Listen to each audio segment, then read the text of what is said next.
You think you know scandal. You've heard about corrupt politicians, fallen celebrities, modern sex trafficking rings.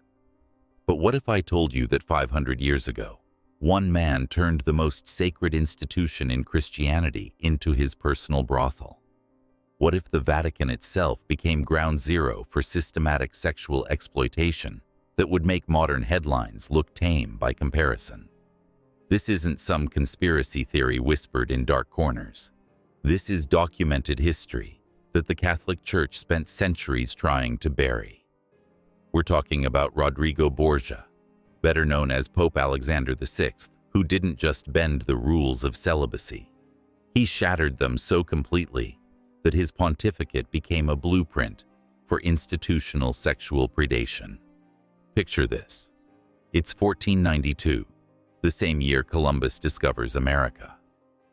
While explorers are mapping new worlds, Rodrigo Borgia is mapping new depths of depravity from the throne of St. Peter.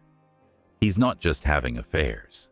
He's running what modern investigators would classify as a criminal enterprise, using papal authority to procure, exploit, and dispose of victims on an industrial scale. The numbers alone will shock you. During his 11-year reign, conservative estimates suggest over 300 women passed through what insiders called the Pope's collection. But here's what makes this different from your typical historical scandal. These weren't willing courtesans or ambitious noblewomen trading favors for influence. Many were coerced, trafficked, or outright kidnapped from across Europe. Imagine waking up tomorrow to discover that the president wasn't just corrupt, but was running a sex trafficking operation from the White House, with Secret Service agents procuring victims and cabinet members covering up murders. That's essentially what happened in Renaissance Rome, except the perpetrator claimed divine authority and absolute moral leadership over half of Europe. The Vatican's secret archives contain documents that paint a picture so disturbing that most historians won't touch this story. When they do, they sanitize it, focusing on political intrigue and artistic patronage while glossing over systematic sexual violence. But the evidence is there, waiting in papal correspondence, witness testimonies, and diplomatic reports from horrified foreign ambassadors. Here's what your history textbooks conveniently forgot to mention. Alexander VI didn't just violate his vow of celibacy. He weaponized sexuality as a tool of statecraft, using rape and sexual coercion to control nobles, extract information, and eliminate threats. His children weren't just illegitimate offspring. They were products of a breeding program designed to create loyal agents with papal blood. We're about to dive into a story that makes Game of Thrones look like a children's bedtime story. Because while fictional characters shock us with their cruelty, these were real people whose suffering has been erased from history. Real women whose names we'll never know, because their victimization was systematically covered up by the most powerful institution in medieval Europe. The Borgia Pope's sexual crimes weren't random acts of passion or momentary lapses in judgment. They were calculated, systematic, and enabled by a network of accomplices that reached into every corner of the Vatican hierarchy. Cardinals procured victims. Bishops provided safe houses. Priests performed mock marriages to legitimize rape. The entire ecclesiastical structure became a machine designed to satisfy one man's appetites while maintaining the illusion of holy authority. But here's where this gets really twisted. Alexander didn't just exploit women for personal gratification. He turned sexual violence into a diplomatic tool. Foreign ambassadors' daughters disappeared into papal chambers.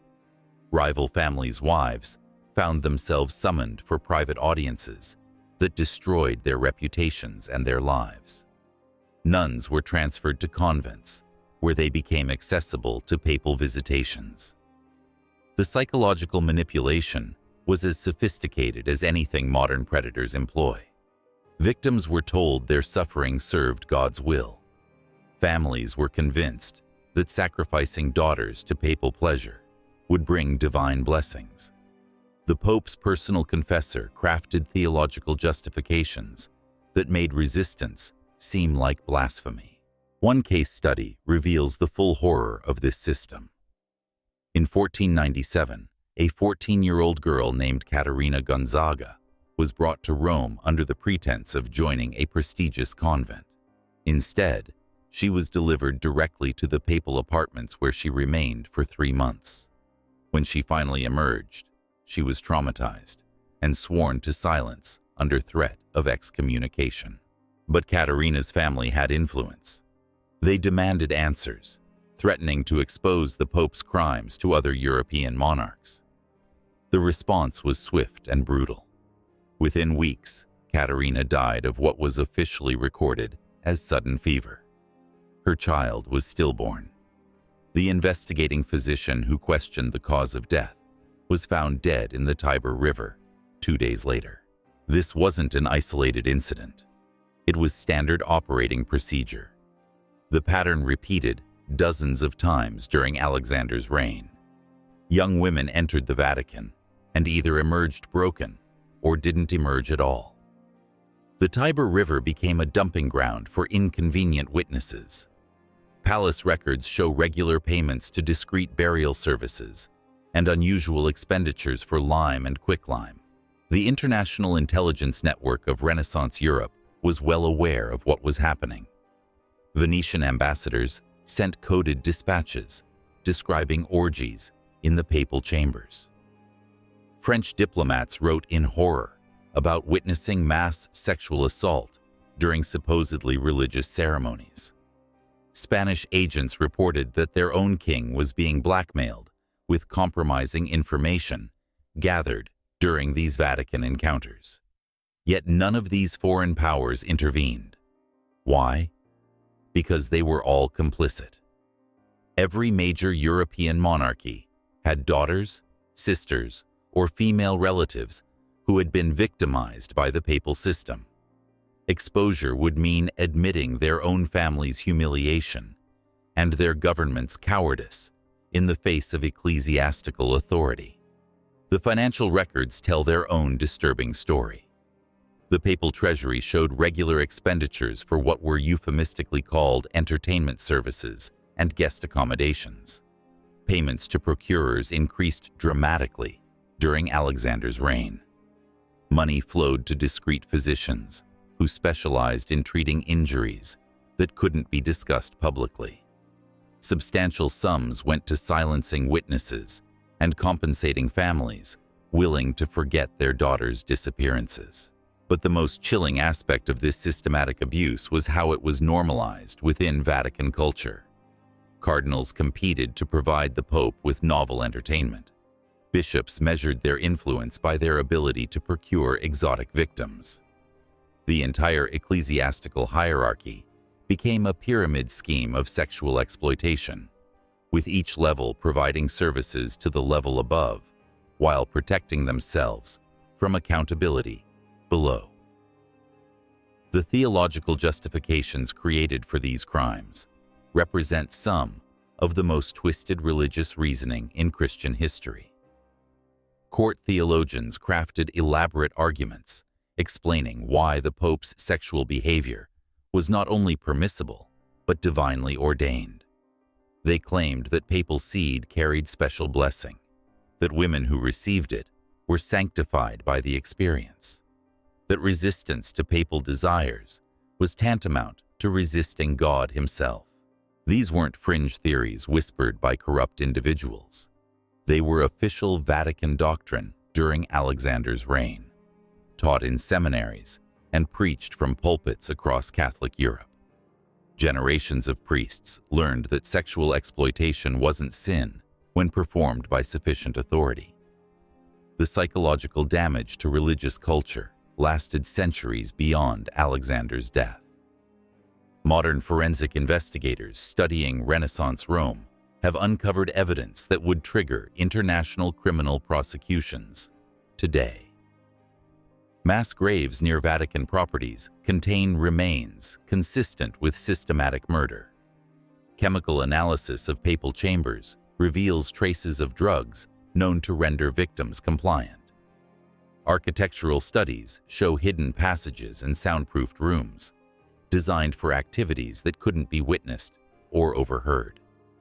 The cover-up began before Alexander's death and continues today. Vatican historians still downplay his sexual crimes as exaggerated rumors or political propaganda. The Church maintains that most accusations were fabricated by enemies seeking to discredit papal authority. But the documentary evidence is overwhelming, preserved in archives across Europe by witnesses too horrified to remain silent. This isn't just historical curiosity. The systems of institutional protection, victim silencing, and theological justification pioneered during Alexander's reign became templates for clerical abuse that persisted for centuries. The methods used to procure, exploit, and dispose of victims in Renaissance Rome bear striking similarities to patterns documented in modern church scandals. We're about to examine the specific mechanisms that made this horror possible, the recruitment networks that supplied victims, the elimination methods that silenced witnesses, the political arrangements that prevented intervention. Because understanding how one Renaissance pope transformed the Vatican into a criminal enterprise reveals uncomfortable truths about institutional power that remain relevant today. The recruitment system Alexander established was a masterpiece of predatory organization that would make modern human traffickers envious. This wasn't some haphazard collection of opportunities. This was a sophisticated supply chain with specialized roles, territorial divisions, and performance metrics that treated human beings like inventory. At the foundation level were the scouts, typically low-ranking clergy stationed throughout Catholic territories. These men received regular correspondence from Rome requesting specific types of women. The requests were coded in religious language, describing spiritual qualities needed for special service to the Holy See. Young novices showing exceptional devotion, widows requiring pastoral guidance, daughters of faithful families blessed with particular beauty that surely reflected divine favor. The middle management consisted of regional bishops who coordinated between scouts and transporters. They maintained safe houses disguised as pilgrimage stops or retreat centers where victims could be held during transit to Rome. These bishops received substantial financial rewards for their cooperation, often in the form of valuable ecclesiastical appointments or profitable benefices that generated lifelong income. Transportation was handled by specialized teams that moved women along established pilgrimage routes, hiding their cargo among legitimate religious travelers. The victims were told they were being honored with special selection for service at the Vatican, that they would serve as attendants to holy relics or assist with sacred ceremonies. Many believed they were receiving the opportunity of a lifetime, a chance to serve God at the highest levels of the Church. The intake process in Rome was methodical and chilling. New arrivals were housed in buildings adjacent to the Vatican, officially designated as temporary accommodations for visiting pilgrims. In reality, these were processing centers where women were evaluated, categorized, and prepared for their intended uses. Medical examinations determined their health status. Interviews assessed their intelligence and potential for resistance. Background investigations confirmed their family situations and likelihood of being missed. Categories were assigned based on the Pope's current preferences and political needs. Some women were designated for immediate papal attention, usually the youngest and most attractive. Others were assigned to specific cardinals or visiting dignitaries as gifts to cement political relationships. A third category was reserved for special events, elaborate entertainments, that combined religious ceremony with systematic sexual assault. The Vatican's master of ceremonies during this period was Johannes Burchard, whose detailed diary provides horrifying insights into how these crimes were organized. Burchard described events where dozens of women were forced to participate in activities that violated every principle of human dignity, all while being told their participation served sacred purposes. His records show that resistance was met with immediate violence, and cooperation was rewarded with false promises of eventual freedom. The psychological conditioning was as sophisticated as the physical arrangements. Victims were subjected to intensive religious indoctrination, designed to break down their resistance and make them compliant. They were told that questioning papal authority was equivalent to questioning God himself. They were convinced that their suffering was a form of holy martyrdom that would earn them eternal salvation. They were isolated from any outside contact that might contradict these messages. Daily life for these women was a nightmare of unpredictability and terror. They never knew when they might be summoned for papal attention or loaned to visiting dignitaries. They lived in constant fear of pregnancy, which often meant death, to protect papal reputation. They watched other women disappear without explanation, understanding that their own survival depended entirely on maintaining the Pope's favor. The disposal methods were as systematic as the recruitment. Women who became pregnant faced immediate termination unless the Pope chose to acknowledge paternity, which happened rarely and only for strategic reasons. Those who showed signs of disease or psychological breakdown were eliminated to prevent contamination of the Pope's household. Any woman who attempted to escape or showed signs of planning resistance simply vanished. The cover stories were carefully crafted and consistently applied. Women who died in papal custody were said to have succumbed to sudden illness, often described as divine punishment for hidden sins. Those who disappeared were reported to have been transferred to distant convents for special religious duties. Families who inquired too persistently about missing daughters were told their loved ones had taken vows of silence and could no longer maintain worldly contact. The financial infrastructure supporting this system was vast and carefully concealed. Payments to recruiters were disguised as donations to religious causes. Transportation costs were buried in pilgrimage assistance budgets. Safe house maintenance appeared as monastery renovation expenses. The papal treasury showed significant increases in what were categorized as charitable expenditures, but these funds were actually supporting a criminal enterprise. International diplomatic correspondence reveals that other European powers were not just aware of these activities, but sometimes actively participated in them. Kings and princes sent their own daughters or female relatives to Rome as diplomatic gifts, knowing full well what fate awaited them. These transactions were formalized through treaties that included provisions for ongoing access to papal favor in exchange for human offerings. The theological corruption reached unprecedented depths during this period. Vatican theologians produced treatises arguing that the Pope's body was sacred and that any contact with it, regardless of consent, conferred spiritual benefits. They claimed that women who served papal needs were participating in divine mysteries beyond ordinary human understanding. They developed elaborate arguments explaining why normal moral laws didn't apply to papal behavior. These theological innovations weren't confined to the Vatican. They were disseminated throughout the Catholic educational system, taught in universities and seminaries across Europe.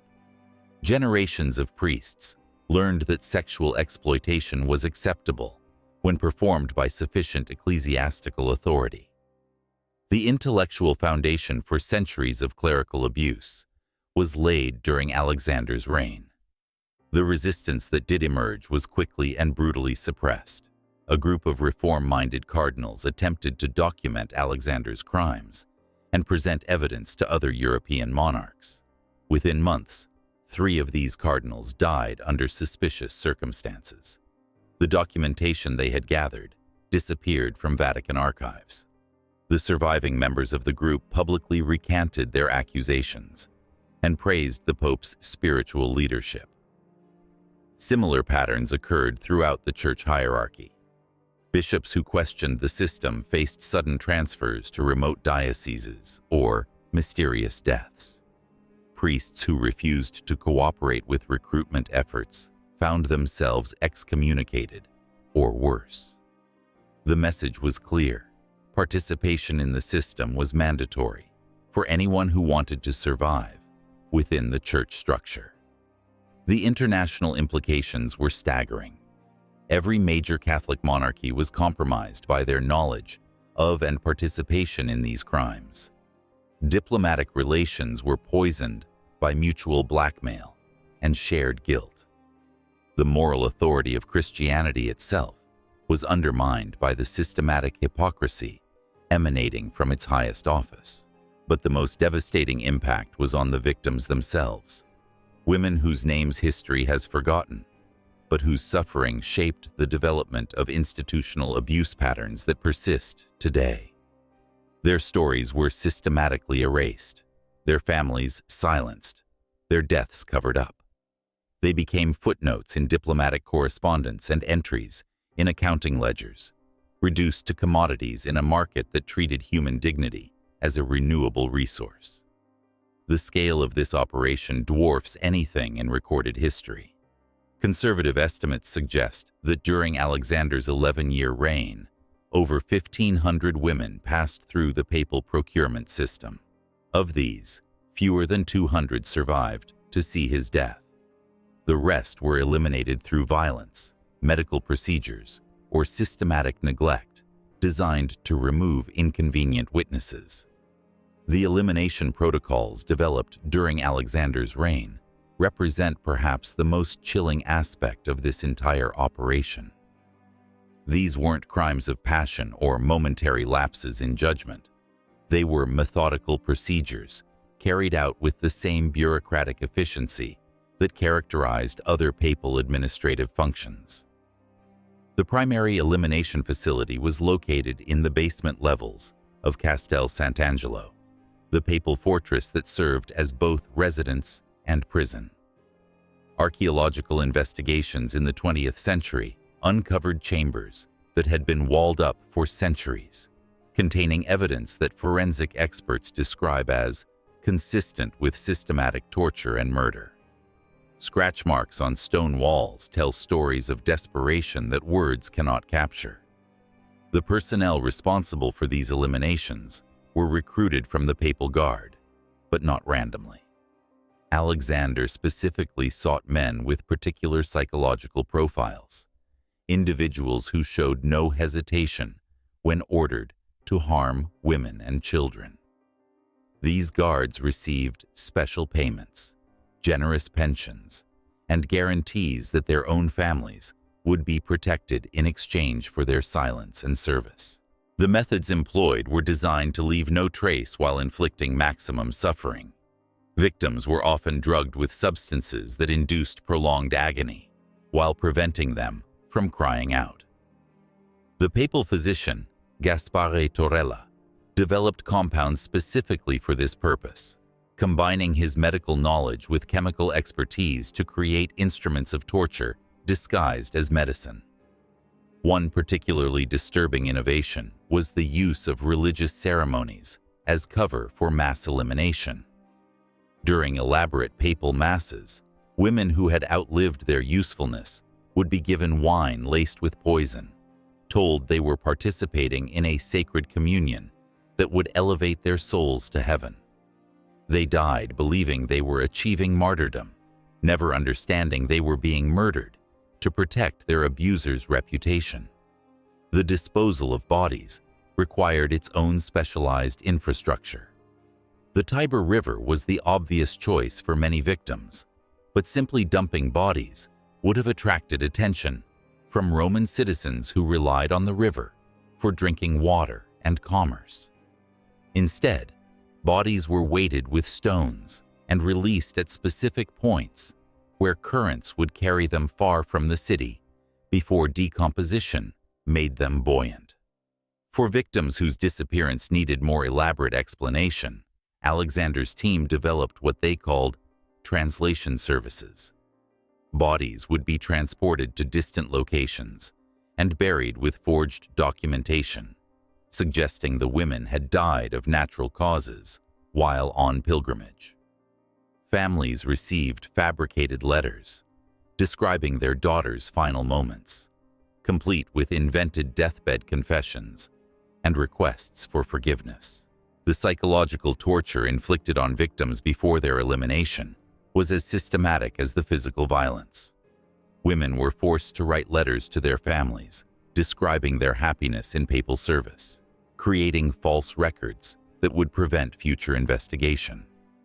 They were compelled to confess to sins they had never committed, generating documentation that could be used to justify their eventual disappearance. Some victims were kept alive for extended periods, specifically to maximize their psychological suffering.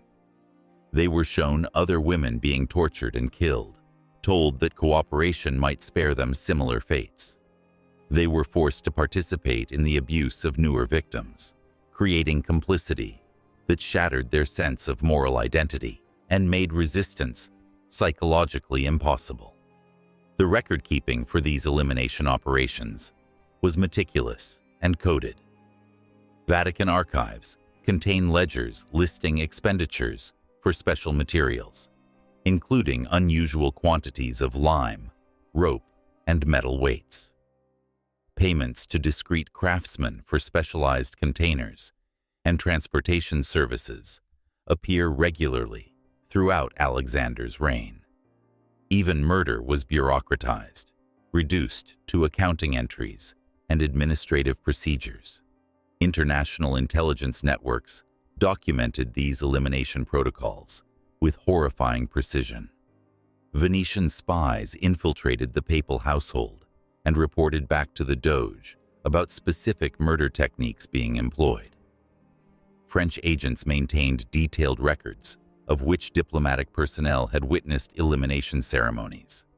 Spanish informants tracked the movement of bodies and the bribery of witnesses.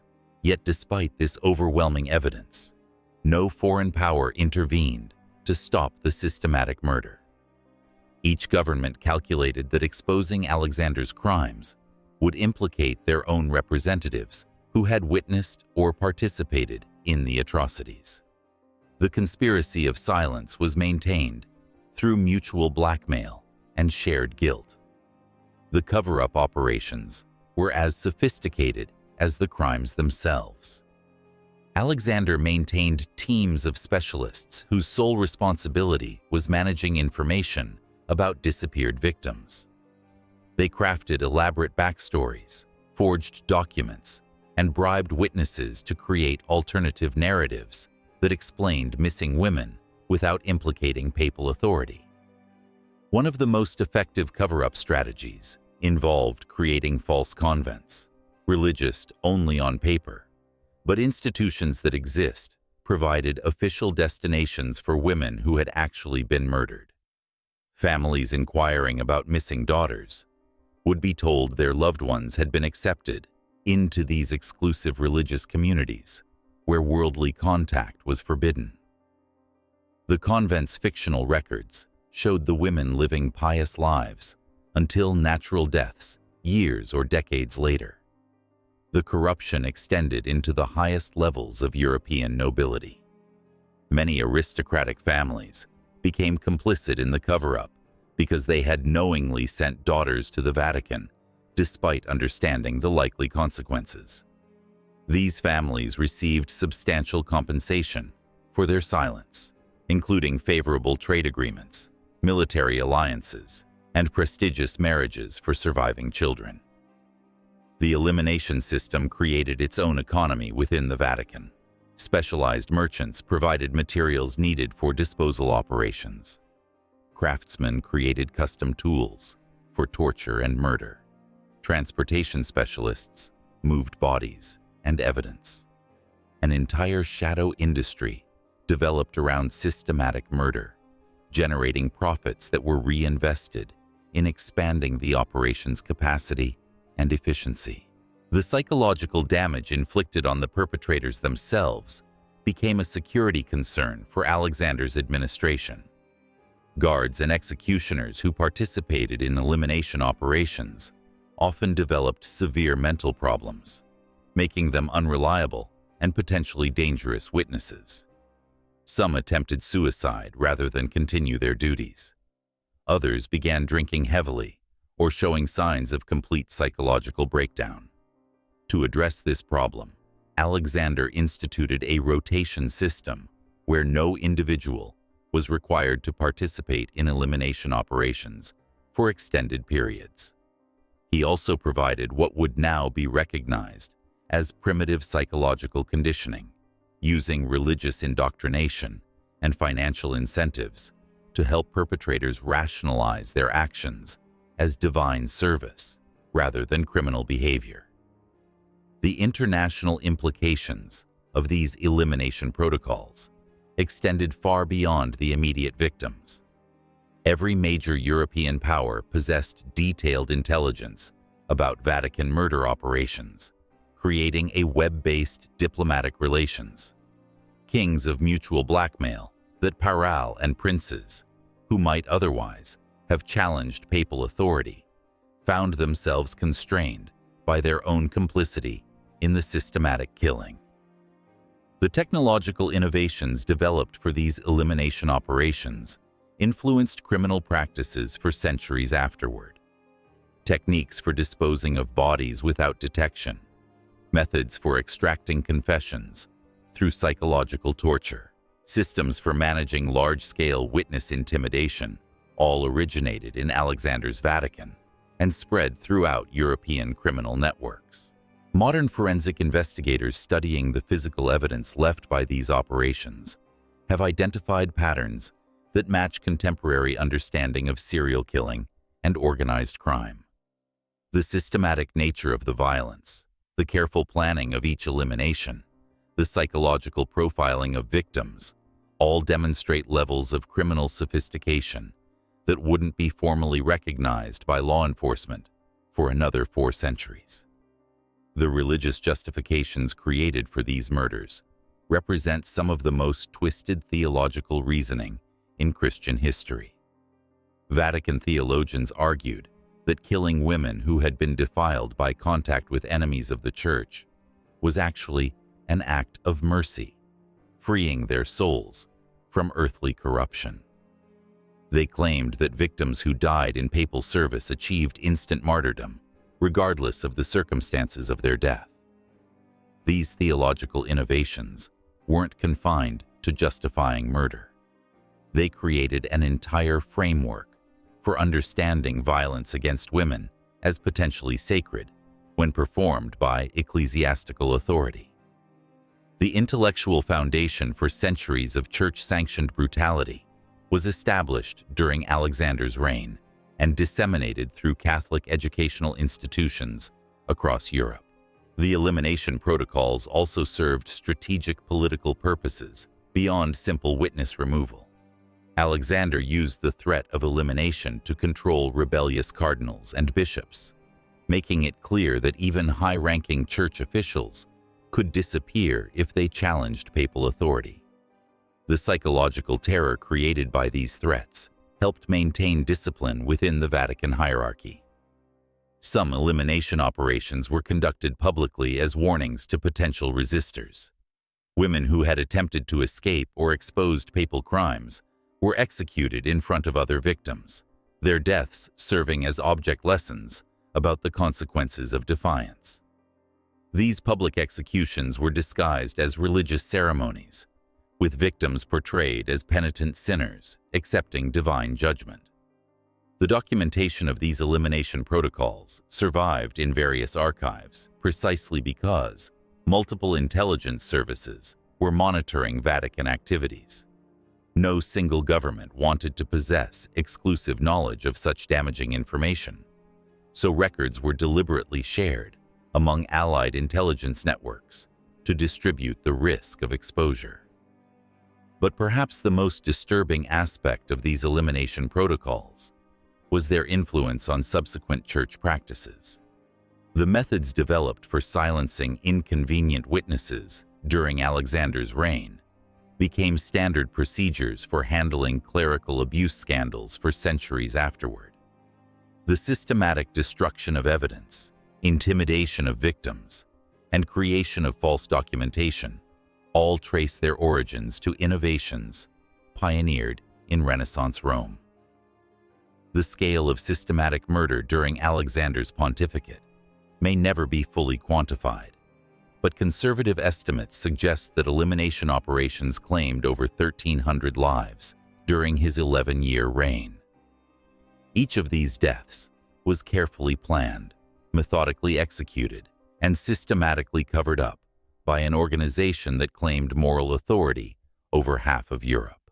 The legacy of Alexander's elimination protocols extended far beyond his death in 1503.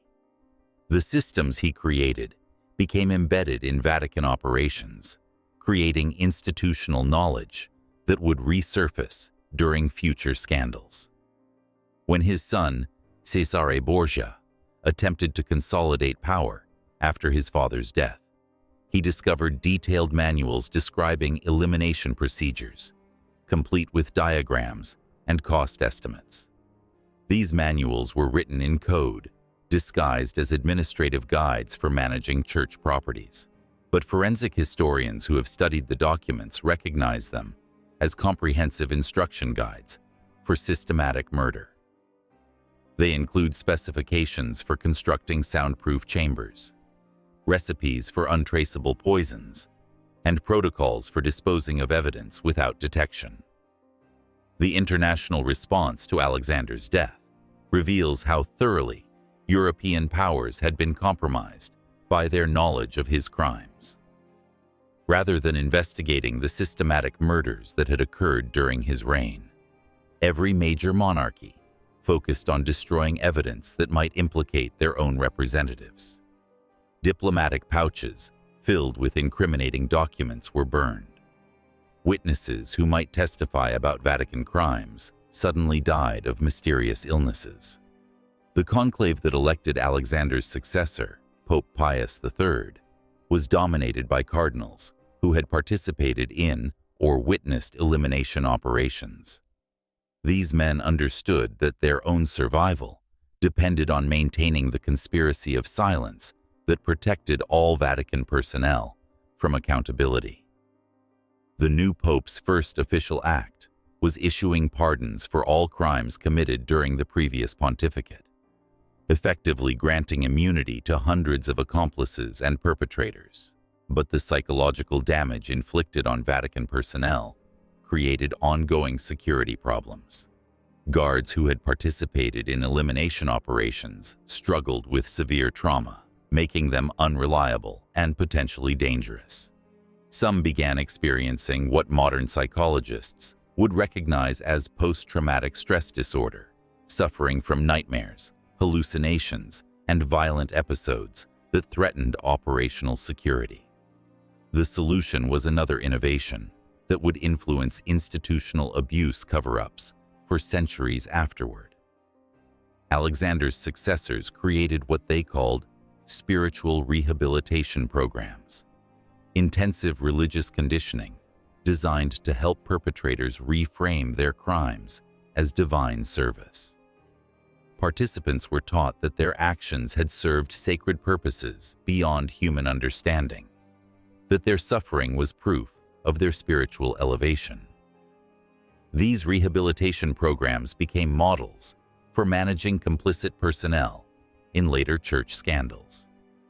The psychological techniques developed to help murderers rationalize their crimes were refined and adapted for use with priests who had committed sexual abuse, bishops who had covered up criminal behavior, and administrators who had destroyed evidence of institutional wrongdoing. The financial infrastructure that had supported elimination operations was seamlessly transitioned to support other criminal activities. The networks of discreet merchants, specialized craftsmen, and corrupt officials who had facilitated systematic murder found new purposes serving subsequent papal administrations. The institutional knowledge of how to conduct large-scale criminal operations without detection became a permanent feature of Vatican administration.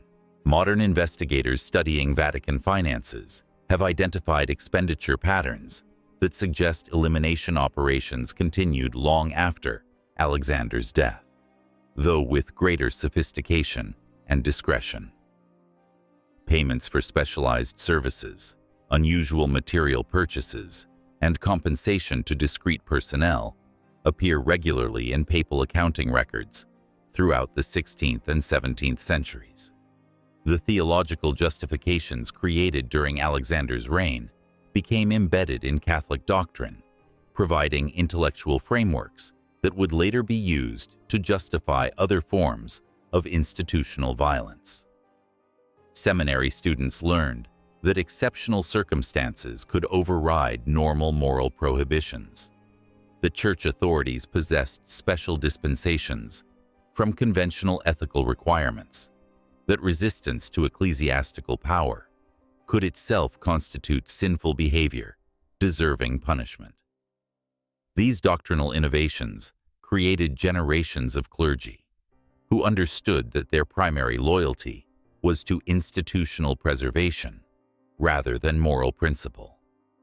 When faced with evidence of criminal behavior by church officials, these priests and bishops instinctively prioritized protecting the institution over protecting victims or pursuing justice. The international intelligence networks that had documented Alexander's crimes became permanent features of European diplomacy. Every major power maintained specialized personnel focused on gathering compromising information about Vatican activities, understanding that such intelligence provided crucial leverage in diplomatic negotiations. The systematic murder of over 1,000 women became a diplomatic asset, used to extract concessions and favorable treatment from papal representatives. But the most lasting impact of Alexander's elimination protocols was their influence on institutional thinking about witness management.